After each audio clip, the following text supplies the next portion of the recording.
क्या वो आत्मा श्मशान में खड़ी होकर अपने साथी का इंतजार करती है? क्या मरने के बाद यमलोक में पति पत्नी एक साथ रहते हैं? आत्मा का कोई लिंग, जेंडर नहीं होता। आत्मा ना तो आदमी है और ना ही औरत। वो सिर्फ एक ऊर्जा है, उस परमपिता परमात्मा का एक अंश है। जब तक वो आत्मा इस हाड़ मांस के शरीर के अंदर बैठी है, बस तभी तक वो एक पति है, पत्नी है, पिता है या माँ है। एक दूसरे की जिंदगी नर्क बना देते हैं पर फिर भी साथ रहते हैं। गरुड़ पुराण के अनुसार वो इंसान पिछले किसी जन्म में तुम्हारा बहुत बड़ा दुश्मन था। जब मंडप में आग के चारों तरफ घूमते हुए एक लड़का और एक लड़की 7 जन्मों तक साथ निभाने का वादा करते हैं, तो वो पल कितना खूबसूरत लगता है। तुमने उसका कोई हक मारा था, वही दुश्मन इस जन्म में तुम्हारा पति या पत्नी बनकर वो पुराना कर्ज वसूलने आया है।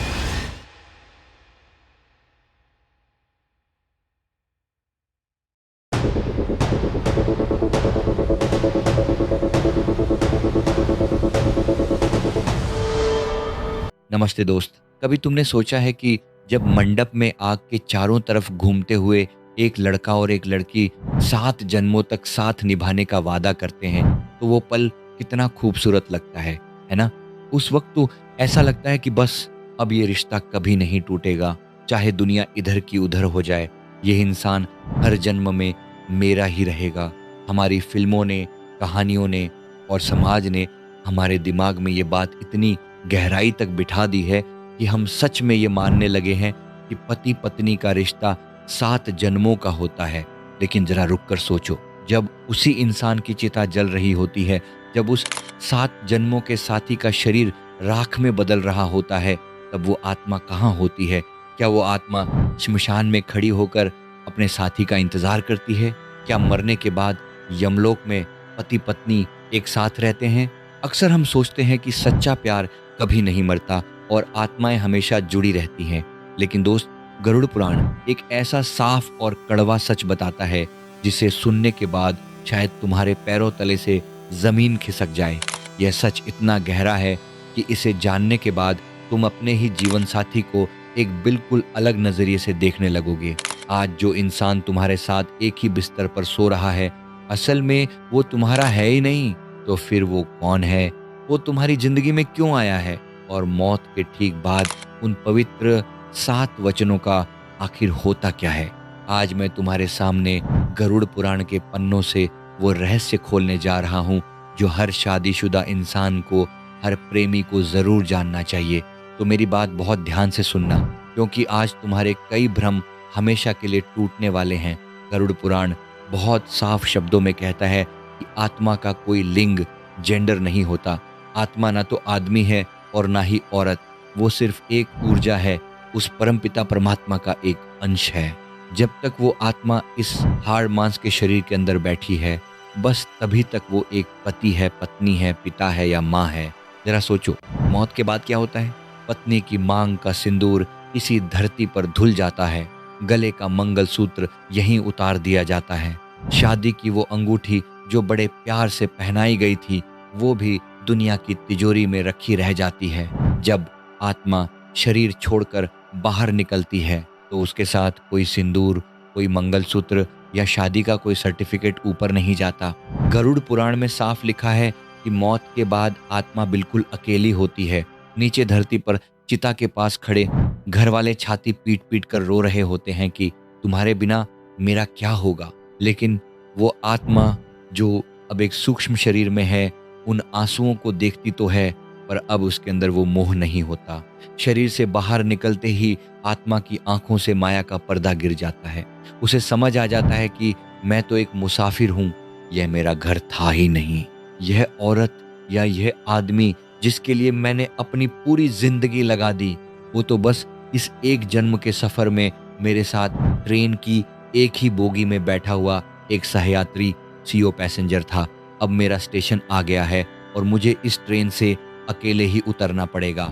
वीडियो में आगे बढ़ने से पहले मैं आपके साथ एक बहुत ही महत्वपूर्ण जानकारी साझा करना चाहता हूँ। क्या आप अपनी लाइफ से स्ट्रेस और निगेटिविटी को हटाकर एक कॉन्फिडेंट और पीसफुल पर्सनैलिटी बनाना चाहते हैं? सेल्फ अवेकनिंग मिशन प्रस्तुत करता है certification reiki with mind power course. हमारे मार्गदर्शन में आप सीखेंगे प्राचीन रेकी विधि से अपने चक्रास और ऑरा को क्लीन करना और माइंड पावर से अपनी छिपी हुई शक्तियों को जगाना। यह कोर्स सिर्फ हीलिंग नहीं बल्कि एक कंप्लीट पर्सनैलिटी ट्रांसफॉर्मेशन है। एक सर्टिफाइड हीलर बनने के लिए आज ही हमसे संपर्क करें। चलिए अब वापस आते हैं अपने सवालों पर।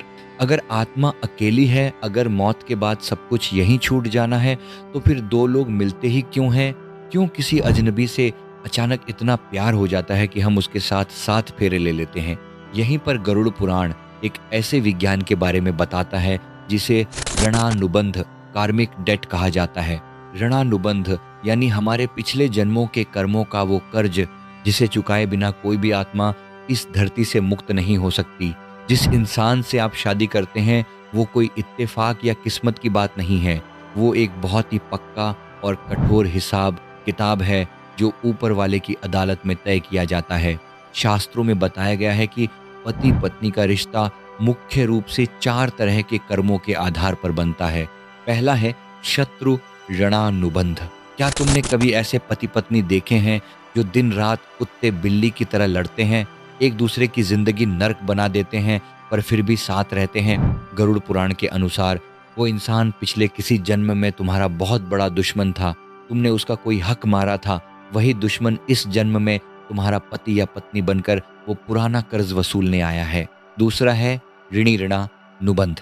कई बार कोई इंसान अपने साथी से बहुत प्यार करता है, उसकी हर बीमारी में सेवा करता है, अपना सब कुछ उस पर लुटा देता है, पर सामने वाला इंसान अचानक धोखा देकर चला जाता है या मौत के मुंह में समा जाता है।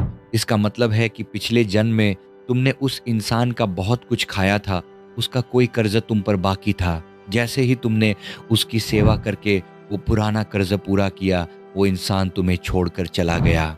तीसरा है सेवक ऋणानुबंध। जब कोई साथी बिना किसी स्वार्थ के, बिना कोई शिकायत किए पूरी जिंदगी एक सेवक की तरह साथ निभाता है, यह तब होता है जब पिछले जन्म में तुमने उस आत्मा पर कोई बहुत बड़ा उपकार किया हो। वो इस जन्म में तुम्हारी सेवा करने और तुम्हें सुख देने के लिए ही तुम्हारा साथी बनती है। और चौथा है धर्म ऋणानुबंध। ये आज के समय में बहुत ही दुर्लभ है। लाखों में कोई एक जोड़ा ऐसा होता है जिनका रिश्ता सिर्फ शरीर या पैसों से नहीं जुड़ा होता। ये वो लोग होते हैं जो एक दूसरे को भगवान की भक्ति की तरफ ले जाते हैं और साथ मिलकर अच्छे कर्म करते हैं। अब सबसे बड़ा सवाल, जब मौत होती है तो क्या यमलोक में पति पत्नी एक साथ रहते हैं? इसका जवाब बहुत कड़वा है। मान लो एक बहुत ही अमीर और बेईमान पति की मौत हो जाती है। जब उसकी आत्मा यमराज के दरबार में पहुंचती है तो कोई ये नहीं पूछता कि वो अपनी पत्नी से कितना प्यार करता था। वहाँ तो सिर्फ ये पूछा जाता है कि उसने कितने गरीबों का खून चूसा। अगर उसने पाप किए हैं तो उसे भयंकर नरकों में फेंक दिया जाता है, और वहीं अगर उसकी पत्नी बहुत धार्मिक थी तो उसे सीधे स्वर्ग ले जाया जाएगा। अब तुम ही बताओ, जो पति नरक में सजा काट रहा है और जो पत्नी स्वर्ग में है, वो दोनों एक साथ कैसे रह सकते हैं? मौत के बाद कोई किसी का पति या पत्नी नहीं होता, वहाँ सिर्फ तुम्हारे कर्मों की अहमियत होती है। एक और खौफनाक सच ये है कि अगर तुम अपनी पूरी जिंदगी अपने साथी से लड़ते रहे और मरते वक्त भी तुम्हारे दिल में सिर्फ नफरत थी, तो नफरत का वो धागा तुम्हें अगले जन्म में फिर से उसी इंसान के सामने ले जाकर खड़ा कर देगा। लेकिन इस बार शायद तुम दोनों 2 कट्टर दुश्मन बनकर पैदा होगे। तो फिर सवाल ये है कि हम अपनी जिंदगी कैसे जिएं? गरुड़ पुराण ये नहीं कहता कि तुम सब कुछ छोड़कर सन्यासी बन जाओ। वो बस ये कहता है कि अपनी शादीशुदा जिंदगी ऐसे जियो जैसे 2 समझदार मुसाफिर ट्रेन के एक ही डिब्बे में सफर करते हैं। तुम अजनबी मुसाफिर से लड़ते नहीं हो, उससे अच्छे से बात करते हो, उसकी मदद करते हो, लेकिन तुम्हें हमेशा पता होता है कि उसका स्टेशन अलग है और तुम्हारा अलग। बिल्कुल यही सोच अपने घर में रखो। अपने पति या पत्नी से बहुत प्यार करो, उसका सम्मान करो, उसके सुख दुख में मजबूती से खड़े रहो, लेकिन अपनी आत्मा को, अपने मन को उस इंसान के अंदर मत फंसाओ। अपने दिल की सबसे गहरी जगह पर सिर्फ और सिर्फ उस परमपिता परमात्मा को बिठाओ। क्योंकि जब मौत का वो आखिरी झटका लगेगा, तब ना तो तुम्हारा पति और ना ही तुम्हारी पत्नी तुम्हें बचा पाएगी। उस वक़्त सिर्फ़ और सिर्फ़ तुम्हारा अपना कमाया हुआ पुण्य और भगवान का नाम ही तुम्हारे काम आएगा। आशा करता हूँ कि ये वीडियो आपको पसंद आई होगी। वीडियो पसंद आई तो वीडियो को लाइक करें और कमेंट करना ना भूलें। और अगर आप हमारे चैनल पे नए हैं, तो हमारे चैनल को अभी सब्सक्राइब कर लीजिए। धन्यवाद।